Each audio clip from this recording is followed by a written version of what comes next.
దేవుడు మనతో మాట్లాడబోతున్నందుకు ఆయన నామానికే స్తుతి స్తోత్రములు కలుగునుగాక.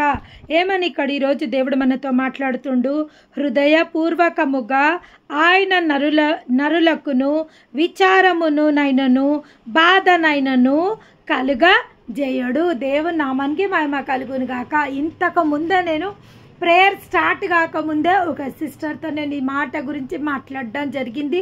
దేవుని నామానికి మహిమ కలుగును కాక. ఎప్పట్లాగానే నేను చెప్పడం, అప్పుడే నేను వాక్యం స్టార్ట్ చేయంగానే ఈరోజు దేవుడు ఏది మాట్లాడుతుండో నేను అప్పుడే చూడడం జరుగుతుంది.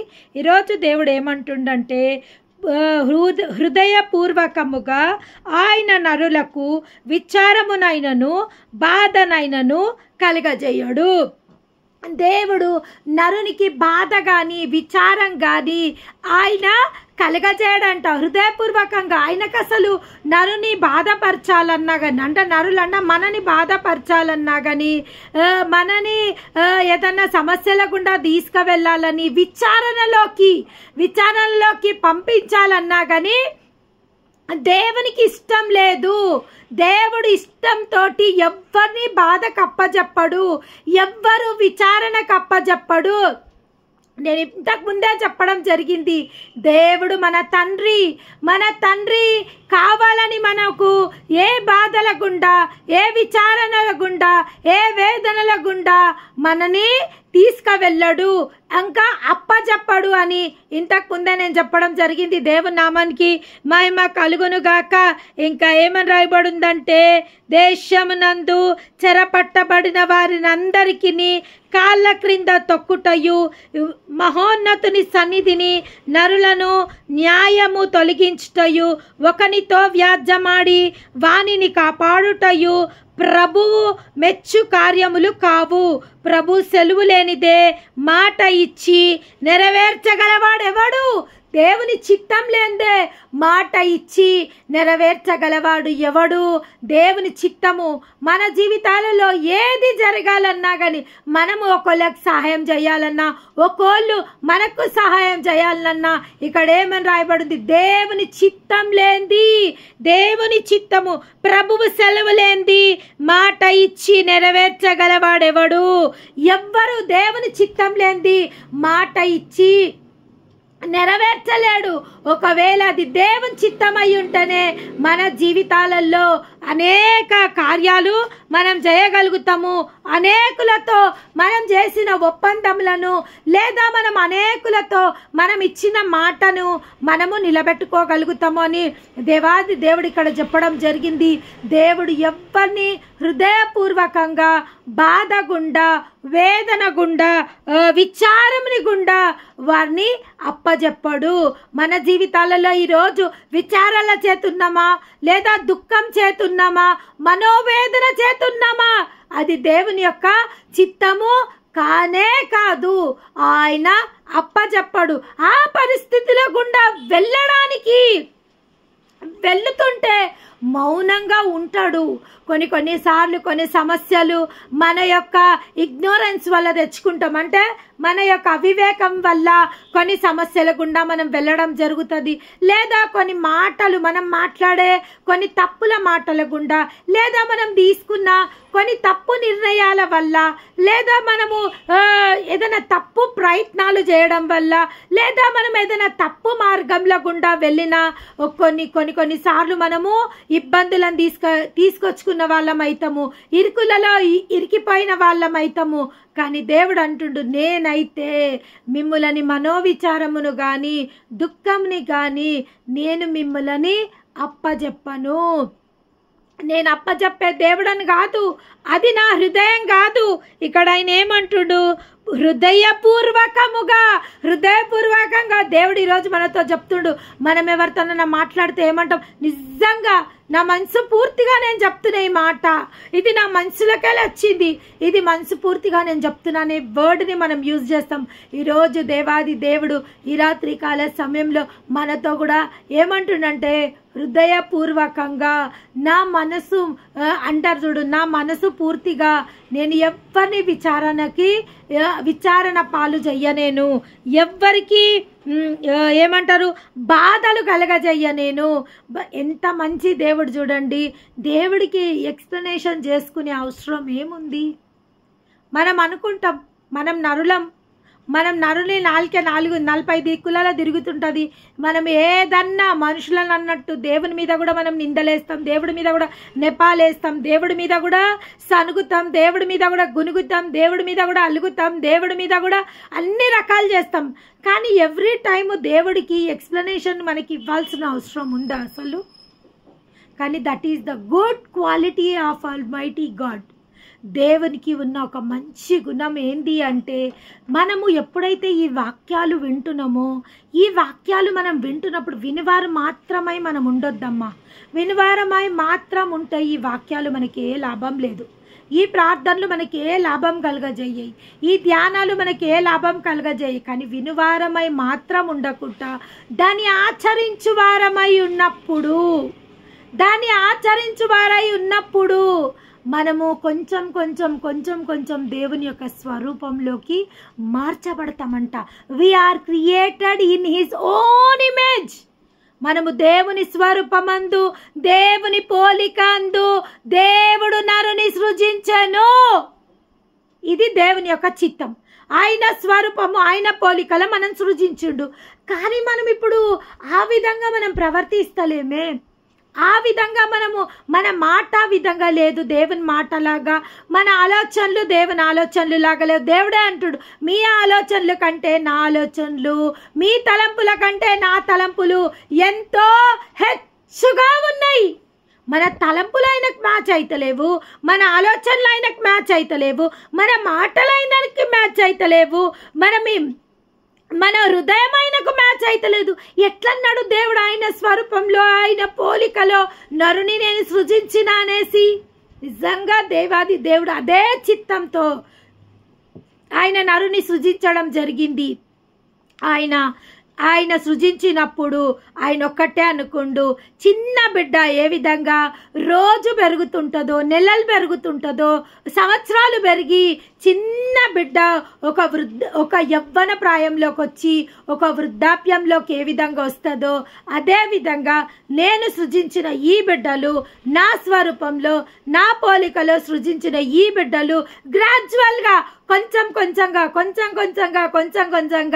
నా మాటకు ఎడిక్ట్ అవుతారు, నా యొక్క ప్రవర్తనకు వాళ్ళు ఎడిక్ట్ అవుతారు, నా యొక్క మనసుకు వాళ్ళు ఎడిక్ట్ అయ్యి కొంచెం వాళ్ళలో మార్పు వచ్చి వాళ్ళు ఫుల్ ఫ్లెడ్జ్గా నా స్వరూపంలోకి మీరు దైవములు. దేవుడు ఏమంటుండు, ఏమంటుండు, మీరు ఒక చిన్నపాటి దైవములుగా నేను చేసిన, దూతలని మీకు పరిచారకులుగాను సేవకులుగా నేను చేసిన, నేను సమస్తము చివరి శత్రువైన మరణం మీ పాదంల కింద పెట్టిన, జీవ మరణంలు మీ నాలుక వశంలో పెట్టిన, మీరు ఏది పలికితే అది చేయడానికి నేను సిద్ధంగా ఉన్నా, నీ చిత్తానుసారం నేను చేయడానికి సిద్ధంగా ఉన్నా అని మొన్నటి దినం దేవుడు మాట్లాడడం జరిగింది. నువ్వు ఏది అడుగుతావో దాన్ని చేయడానికి నేను సిద్ధమై ఉన్నా అంటుండు. అదేవిధంగా యోహాన్లా నా నామంలో మీరు నన్ను ఏది అడిగినా కానీ అది మీకు అనుగ్రహింపబడుతుంది అని చెప్తుండు. అంటే దేవుడు మనని ఆయన స్వరూపంలోకి, ఆయన పోలికలోకి మార్చుకోవడానికి ఎన్నో రకాలుగా ప్రయత్నాలు ఆయన చేస్తుండు. ఎన్నో రకాలుగా ఆయన మనకు అడ్వాంటేజెస్ అంటే మనకు అవకాశాలు ఇస్తుండు, అడ్వాంటేజెస్ ఇస్తుండు, ఎన్నో ఇవ్వడం జరుగుతుంది. కానీ ఎంతమంది సీరియస్గా ఆయన ఇచ్చిన అవకాశాలని వాడుకుంటుండ్రు, సీరియస్గా ఆయన ఇచ్చిన అవకాశాలని సద్వినియోగపరుచుకుంటుండు. ఈరోజు రాత్రి దేవుడు మనతో మాట్లాడడం జరుగుతుంది. ఏమంటుండు, నా హృదయపూర్వకంగా నేను ఎవరిని విచారణకు అప్పజెప్పా, హృదయ వేదనకు నేను అప్పజెప్పా బిడ్డ. ఎందుకంటే మీరు బాధపడితే నేను బాధపడే దేవుడను, మీరు అవమానపరచబడితే అది నాకు అవమానంగా నేను ఎంచుకుంటా, మీరు దుఃఖపడితే ఆ దుఃఖంతో నా హృదయం కూడా నిండిపోతుంది. మీరు ఎందుకంటే నేను మిమ్మల్ని కన్నా, నేను నా రక్త రక్తంనిచ్చి క్రయధనంగా నేను మిమ్మల్ని కొనుక్కున్నా. నా ఊపిరి మీలో ఉంది, నా రక్తం మీ దేహంలో ఉంది, నా యొక్క శరీరంకు నా యొక్క శరీరం మీ శరీరంగా మార్చబడ్డది. మీ హృదయంలో నా పరిశుద్ధాత్ముడు ఉన్నాడు. కాబట్టి మీరు నా స్వరూపంలో నా పోలికలో ఉన్నారు. కాబట్టి మీకు ఏది సంభవించినా, మీకు బాధ సంభవించినా, మీకు వేదన సంభవించినా, మీకు దుఃఖం సంభవించినా నాకు అది చాలా ఎఫెక్ట్ అవుతుంది.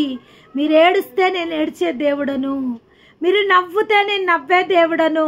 నిజంగా మనం ఆయన ప్రేమ గురించి తెలుసుకోవాలంటే మన జీవిత కాలము సరిపోదు. జీవిత కాలం అంతయు ఆయన గురించి మనం నేర్చుకున్న, ఆయన గురించి ధ్యానించిన. అందుకే లేఖనంలో రాయబడింది, దేవుని యొక్క ప్రేమ యొక్క ఎత్తు వెడల్పు పొడవు తెలుసుకోవాలంట. ఏ జానతో మనము ఆయనని కొలవగలము, ఏ బెత్తంతో ఆయనని మనం కొలవగలము, ఎట్లా కొలవగలము ఏమంటుండ. అందుకే దావీదు నా హృదయానుసారకుడు.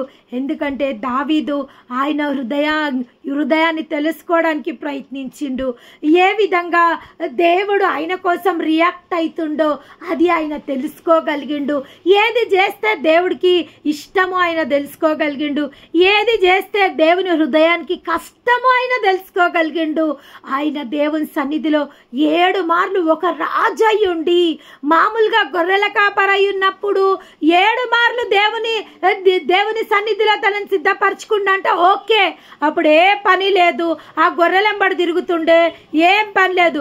కానీ రాజు అయినప్పుడు కూడా ఆయన ఏం చేస్తుండనంట, దేవుని సన్నిధిలో 7 మార్లు దేవుని సన్నిధిలో ఆయన సిద్ధపరచుకుంటుండేనంట. దేవుని నామానికి మహిమ కలుగును గాక.